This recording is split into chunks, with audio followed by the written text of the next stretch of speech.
Hi friends, आप सभी लोगों का हमारे YouTube channel agriculture tricks by NK के अंदर हार्दिक स्वागत करते हैं। जैसा कि आप लोगों को पता ही है कि एग्रीकल्चर से रिगार्डिंग जितनी भी ट्रिक्स वगैरह होती है हम आप लोगों को वीडियो के माध्यम से प्रोवाइड करवाते रहते हैं। तो आज इसी कड़ी के अंतर्गत जैसे कि आप लोगों को पता है कि जो अपने सॉइल साइंस की सीरीज चल रही थी उसके अंदर ही मैं आप लोगों के लिए एक छोटा सा टॉपिक है सॉइल प्रोफाइल का, तो वो टॉपिक लेके आया हूँ। उसके अंदर आशा करूंगा कि मैं आपको सिंपल वे में समझाने की कोशिश करूंगा। तो आई होप कि आप लोगों के लिए ये टॉपिक काफी यूजफुल रहेगा और काफी एग्जामों के अंदर क्वेश्चन पूछे जाते हैं, इसीलिए मैंने एक छोटा और सिंपल टॉपिक उठाया कि जिनसे अपने ज्यादा से ज्यादा क्वेश्चन कवर हो सके। तो चलो फिर सबसे पहले मैं एक बार टॉपिक का नाम डाल देता हूँ कि मैं बात करूं मृदा परिच्छेदी का।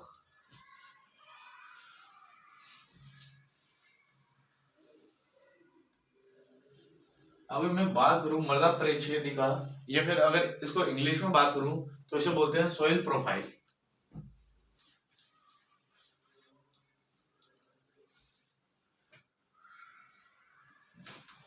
तो सोइल प्रोफाइल या मृदा परिच्छेदिका क्या होती है? तो फ्रेंड्स, जैसे कि आप लोगों ने देखा ही होगा कि अगर अपन जैसे कोई मृदा है अपने सामने या भूमि एकदम समतल रहती है, अगर उसको अपन वर्टिकली उसको काटते हैं तो अपने को अलग अलग लेयर्स दिखाई देती है।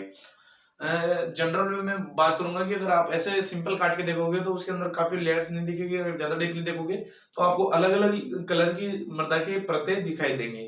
अगर मैं उसी की बात करूं तो उसी को ही अपन क्या बोलते हैं, सोइल परिच्छेदिका या सोइल प्रोफाइल।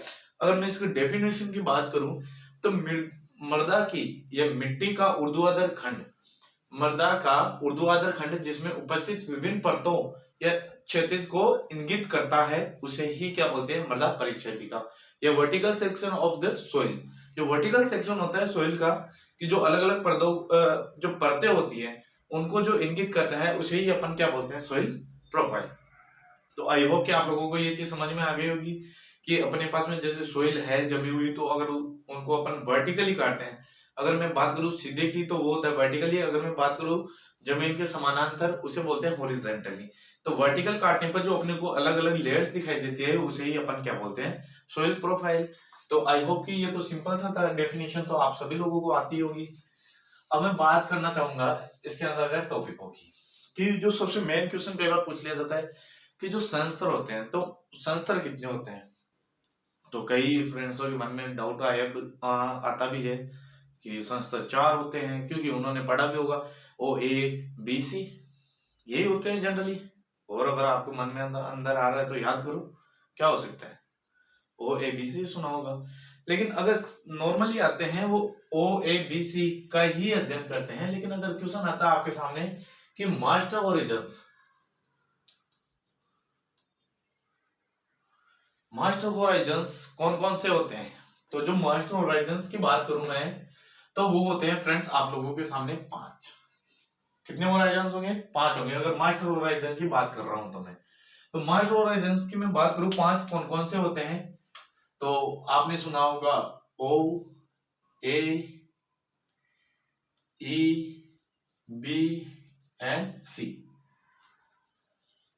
तो ये आपके क्या होते हैं, मास्टर होराइजन्स। अगर मैं बात करूं 1 2 3 4 5 हो गया ना आपके 5 मास्टर होराइजन्स। तो अब जनरली में होता क्या है कि आप लोग ज्यादातर पढ़ते हो आप या तो ओ या फिर ए या बी या सी। अगर मैं बात करूं तो ई होता है, वो भी ए का ही पार्ट होता है, ये दोनों कंबाइन में ही होते हैं। लेकिन जब क्वेश्चन आता है आप लोगों के सामने कि मास्टर होराइजन्स की बात हो जाती है, तो वहां पे अपने को इनको अलग अलग इंडिविजुअली काउंट करना पड़ता है, और जिसको अपन शो करते हैं कि जो अपने होराइजन होते हैं तो वो कितने होते हैं, वो 5 होराइजन्स होते हैं। तो अब ये चीज समझ में आ गई अपने को कि मास्टर होराइजन्स की बात की है मैंने, तो मास्टर होराइजन कितने होते हैं या मास्टर संस्त्र कितने होते हैं वो आप लोगों को पता चल गया, 5 होते हैं। अब मैं एक सिंपल सा डायग्राम बनाता हूं, उसके माध्यम से समझने की कोशिश कीजिएगा। कि जैसे कि अपने सामने ये अपनी सोइल है पूरी, तो अगर मैं सोइल को, आप लोगों को पता चल गया, अगर मैं ये देखूं तो ये हो गया इसका क्षैतिज, या जिसे मैं बोलूं कि हॉरिजॉन्टली, जो हॉरिजॉन्टली होगा वो आपका इधर से हो जाएगा। अगर मैं बात करूं अगर लंबवती, तो अगर इसको लंबवत काटूंगा तो वो क्या हो जाएगा आपका वर्टिकली। तो अपन जैसे कि इस सोइल को काटते हैं यहां से, तो जैसे कि अपन ने ये सोइल यहां से काट ली, अपन ने खोद ली, तो उससे होगा क्या,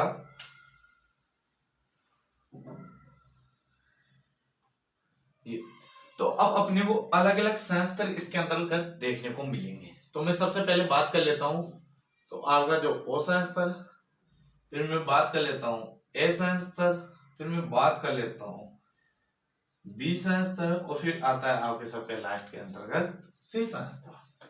तो यही तो अपन ने पढ़ा ओ ए बी सी।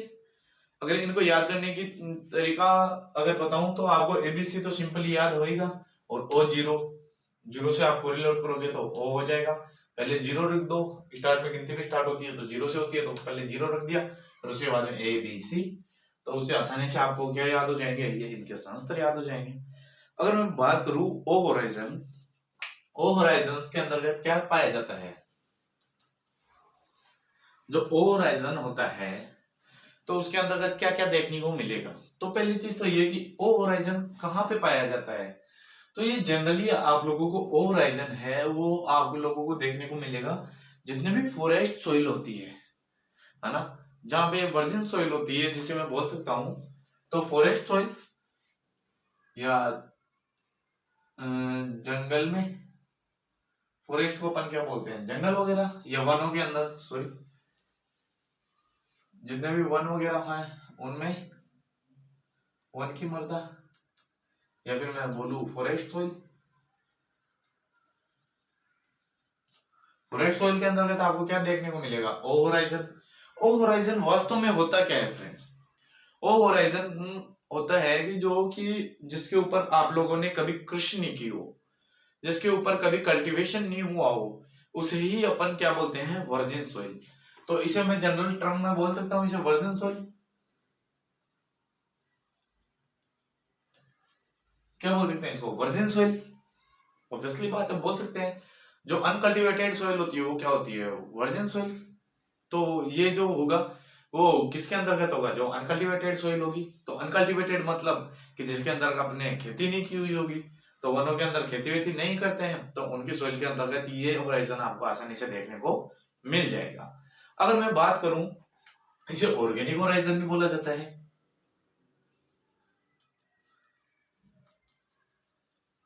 जो ऑर्गेनिक होराइजन, इसके अंदर ऑर्गेनिक मैटर काफी अच्छी मात्रा के अंतर्गत होता है, इसलिए क्या बोला जाता है, ऑर्गेनिक होराइजन इसे बोला जाता है। आई होप कि इसके मुख्य मुख्य पॉइंट्स ये तीन ही होते हैं। इसके अलावा इसके अंदर कुछ पूछा नहीं जाता। जो ऑर्गेनिक मैटर होता है वो समथिंग 20 से 30% के लगभग इसके अंदर पाया जाता है जनरली, तो इसे ऑर्गेनिक होराइजन भी अपन बोल देते हैं। तो इसकी जो मुख्य मुख्य बातें थी अपन ने बात कर ली कि इसे ये ज्यादातर ओ होराइजन है वो आपके फॉरेस्ट सॉइल के अंतर्गत देखने को मिलेगा। उसके साथ साथ ही ये वर्जिन सॉइल भी बोला जाता है, वो किसी ओ होराइजन को ही बोला जाता है, और इसके अंदर सर्वाधिक ऑर्गेनिक मैटर होता है, ये फिर ऑर्गेनिक कंपाउंड पाए जाते हैं, इसकी वजह से इसको क्या बोला जाता है, ऑर्गेनिक होराइजन। अब अपन बात करते हैं नेक्स्ट होराइजन की। तो नेक्स्ट होराइजन आपको कौन सा दिख रहा है, जो नेक्स्ट होराइजन है वो आपका है ए होराइजन। तो ए होराइजन के अंतर्गत आप लोगों को क्या क्या देखने को मिलेगा, तो अपन ने बात कर ली, ये तो नॉर्मली जो आपकी फॉरेस्ट सॉइल थी उसके अंदर देखने को मिलेगा। जो अपन कल्टीवेशन करते हैं, जो अपनी खेती योग्य भूमि होती है, उसके अंतर्गत मेनली ए और बी ही आप लोगों को देखने को मिलेगा। तो मैं बात करूं ए होराइजन के अंतर्गत आप लोगों को क्या देखने को मिलेगा, इसके अंतर्गत ये टॉप मोस्ट मिनरल होराइजन होता है। कौन सा होता है,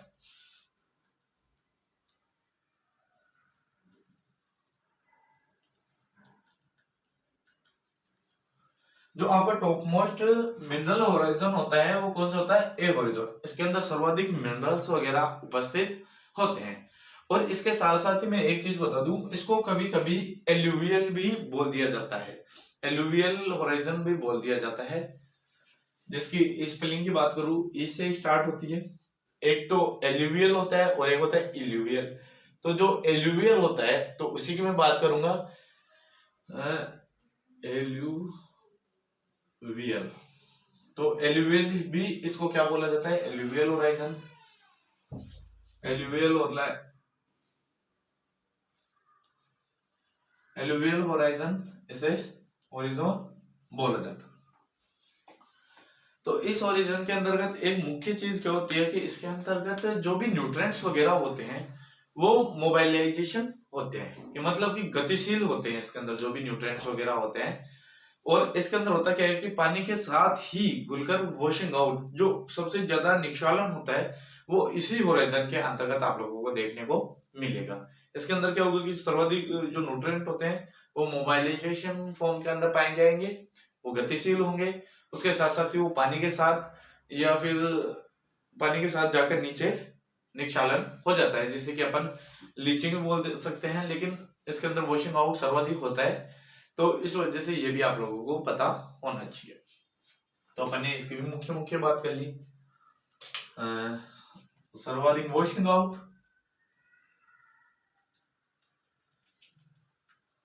जो सर्वाधिक वॉशिंग आउट होता है वो किसके अंदर, आपको ए होराइजन के अंतर्गत देखने को मिलेगा। और ये आप लोगों को बता ही दिया मैंने कि टॉप मोस्ट ये मिनरल लेयर होती है। एल्यूवियल होराइजन भी बोला जाता है, इसके अंदर सर्वाधिक वॉशिंग आउट होता है। अगर मैं बात करूं मोबाइलाइजेशन होता है इसके अंदर सर्वाधिक न्यूट्रिएंटों का, क्योंकि वो इसके अंदर पानी के थ्रू जो नीचे की ओर क्या हो जाते हैं, वॉश आउट हो जाते हैं। तो आई होप कि आप लोगों को ये चीज समझ में आई होगी। अगर मैं बात करूं आपके नेक्स्ट होरिजोन की, तो नेक्स्ट होरिजोन आपको कौन सा देखने को मिलेगा, बी होरिजोन। जैसे कि आप लोग इल्यूवियल,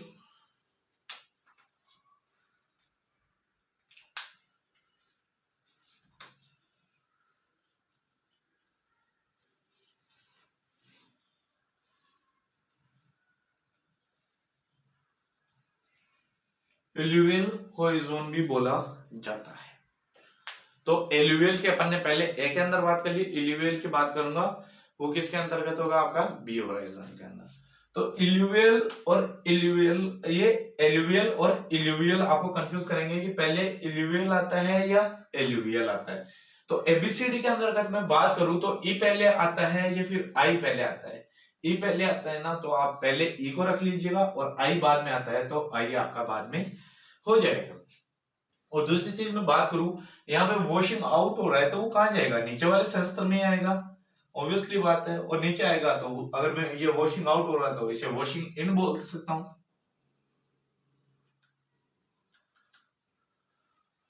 सही बात है, वॉशिंग इन बोलना कोई गलत नहीं होगा, क्योंकि अगर ऊपर से वॉश आउट हो रहा है तो वो नीचे वॉश इन होगा, यानी कि उसके अंतर्गत वो जमाव होगा। या फिर इसे एक्यूमिनेट भी बोल सकता हूँ, या फिर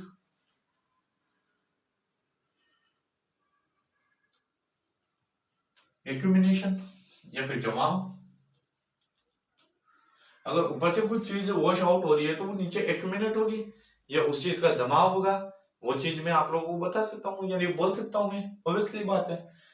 अगर इल्यूवियल हो गया अपने सामने, वॉशिंग इन हो गया, तो उस श्योर सी बात है कि उसके अंदर मोबाइलाइजेशन था किसका, न्यूट्रिएंट होगा, तो इसके अंदर इनमोबाइलाइजेशन हो जाएगा, यानी कि अचल हो जाएंगे वो। अगर न्यूट्रिएंट उसके अंदर ज्यादा गतिशील है तो इसके अंदर अगतिशील देखने को मिलेंगे। तो मैं इसे बोल सकता हूँ कि पोषक तत्व अगतिशील।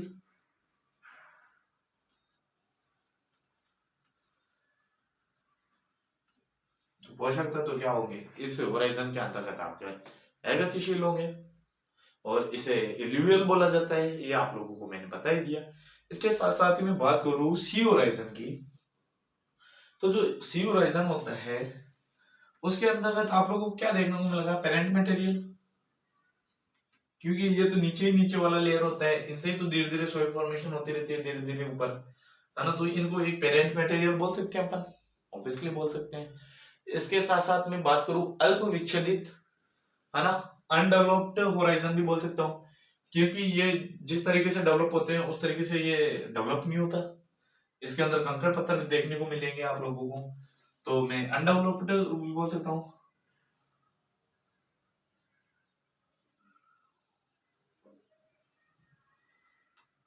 अनडेवलप्ड होराइजन, अनडेवलप्ड होराइजन भी बोलना गलत नहीं होगा। इसके साथ साथ ही बता सकता हूं मैं कि अल्प विच्छेदित बता ही दिया आपको कि और इसके अंदर पेरेंट मटेरियल होता है। इसके साथ साथ ही मैं बात करूं कैल्शियम और मैग्नीशियम का क्या होता है, कार्बोनेट का इसके अंदर जमाव होता है।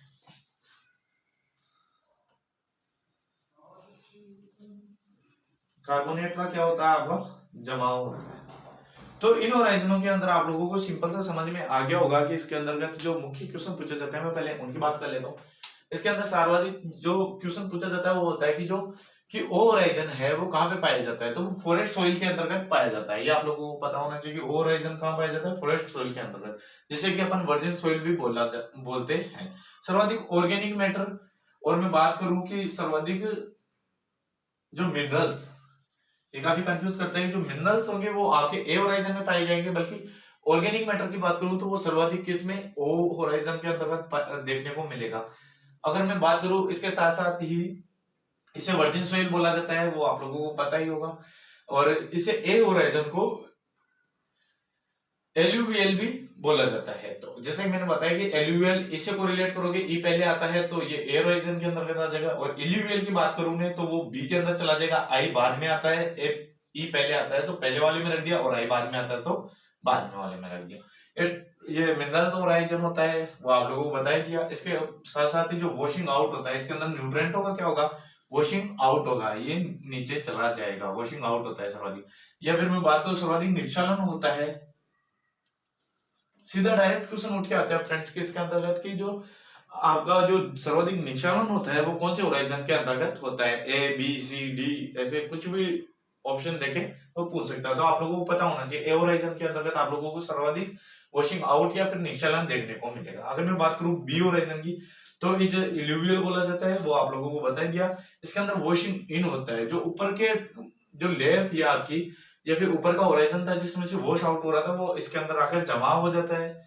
और इसके साथ साथ ही मैं बात करूं कि जो एक्यूमिनेशन जमा हो गया आपका, पोषक तत्व अगतिशील होते हैं, इसके अंतर्गत पोषक तत्व गतिशील होते हैं तभी वो पानी के साथ बह बहकर नीचे आ जाते हैं, जिसे अपन लीचिंग बोलते हैं। कि लीचिंग किसे बोलते हैं, पानी के साथ न्यूट्रेंटों का घुल के नीचे ही जाना, वो क्या होता है, लीचिंग है, लीच आउट कहलाता है। तो जो लीच आउट हुआ वो इसके अंदर एक्यूमिनेट हो जाएगा या फिर जमा हो जाएगा, और इसके अंदर आके जम के वो गतिशील हो जाएंगे। अगर मैं बात करूं होराइजन आपकी सी की, तो सी के अंतर्गत आपको पेरेंट मटेरियल देखने को मिलेगा। पेरेंट मटेरियल के साथ साथ जो अनडेवलप्ड होराइजन है वो देखने को मिलेगा, और कैल्शियम और मैग्नीशियम कार्बोनेट का जमाव देखने को आपको इसके अंतर्गत देखने को मिलेगा। आई होप फ्रेंड्स कि आप लोगों को ये वीडियो काफी पसंद आया होगा। अगर ये पसंद आए तो आप ज्यादा से ज्यादा लाइक करें, शेयर करें, और हमारे चैनल को सब्सक्राइब करना ना भूलें। चलो थैंक यू फ्रेंड्स, फिर नेक्स्ट वीडियो में मिलते हैं एक अच्छी सी वीडियो के साथ में।